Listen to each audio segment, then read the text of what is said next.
Hai, Assalamualaikum dan salam sejahtera. Hari ini saya nak kongsikan lagi resepi kari pak pusing yang rangup dan berlapis-lapis. Okey, dalam satu mangkuk, sukat tepung gandum sebanyak 300 gram.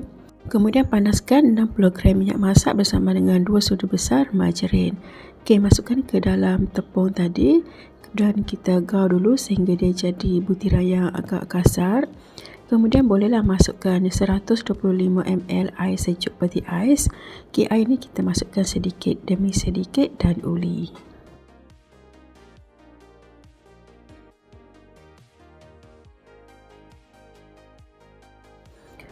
Okey, bila dah tak melekat tu, bolehlah uli pakai tangan sehingga dia membentuk satu dough yang tidak melekat di tangan. Okey, dough ni jangan terlalu agak kasar. Okey, dah lembut macam ni, kita rehatkan dulu lebih kurang 10 minit. Kemudian buat untuk dough yang B pula, dough minyak. Okey, sukat tepung beras sebanyak 150 gram.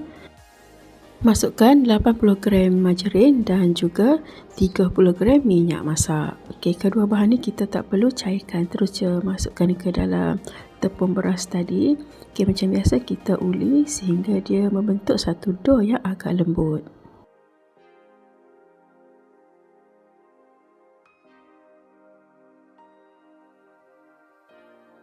Okey, dah siap dah dough untuk B-nya, dough margarin. Okey, rehatkan dulu dough ni lebih kurang 10 minit. Okey, ni selepas 10 minit, dough yang belum buat di tadi tu dah pun lembut dan yang kedua pun juga lembut. Okey, bahagikan dough ni kepada 3 bahagian.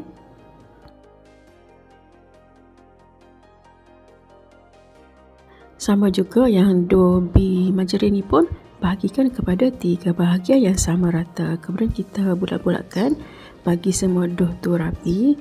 Okey, ambil dough besar, lepelkan dia supaya senang untuk kita letakkan dough yang kecil di bahagian dalam. Kemudian rapikan semula.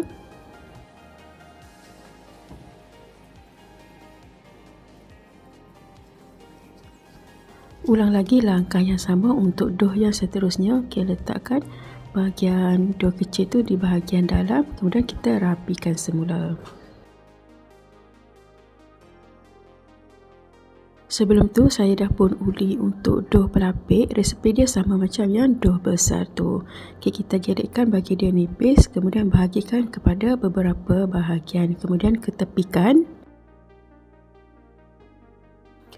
Ambil satu daripada 3 bahagian dough tadi tu, kemudian kita canaikan dia bagi nipis. Kalau nak cepat boleh je guna mesin mi tu. Sekejap je siap kalau nak buat kari pak pusing ni. Okey, kita rollkan dia untuk gulungan yang pertama.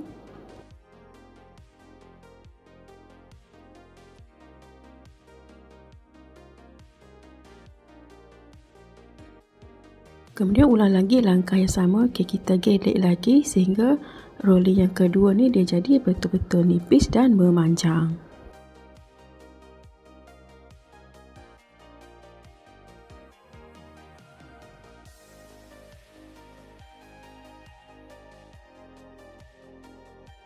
Bila dah agak nipis tu, okey, bolehlah kita gulung daripada bawah ke atas.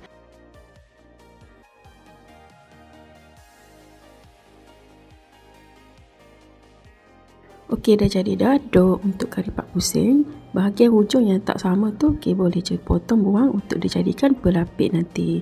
Kemudian potong dough ni kepada beberapa bahagian kecil. Okey, ambil satu bahagian pelapis tadi, letakkan air sebagai gam.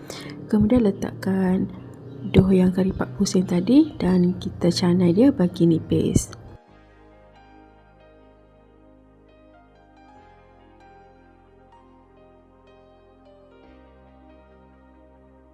Okey, bila dah nipis macam ni, bolehlah letakkan ke dalam acuan kari pak. Letakkan 1 sudu inti ke dalam acuan tadi tu dan last sekali jangan lupa letakkan air sebagai gam supaya bila kita goreng kari pak nanti tu dia tak akan mudah terbuka. Katuk balik acuan ni ketat-ketat supaya dia punya dough tu akan terpotong. Kemudian bolehlah buka dan dah siap dah sebiji kari puff. Okey, ulang lagi langkah yang sama. Letakkan pelapis, sapu dengan air, kemudian letakkan dough untuk kari pak pusing. Okey, kemudian kita canai bagi dia nipis.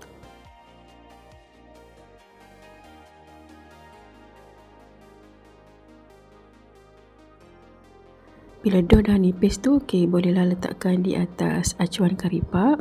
Letakkan 1 sudu besar inti. Kemudian sapu air pada bahagian tepi adunan tu, kemudian kita tutup rapat-rapat.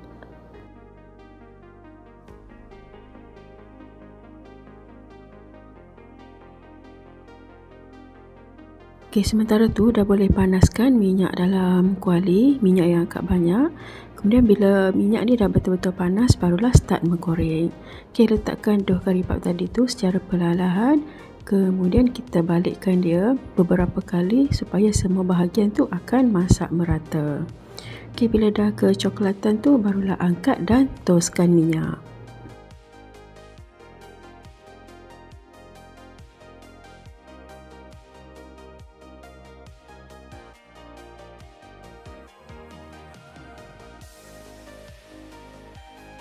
Okey, ni dia kari pak pusing dah pun siap digoreng.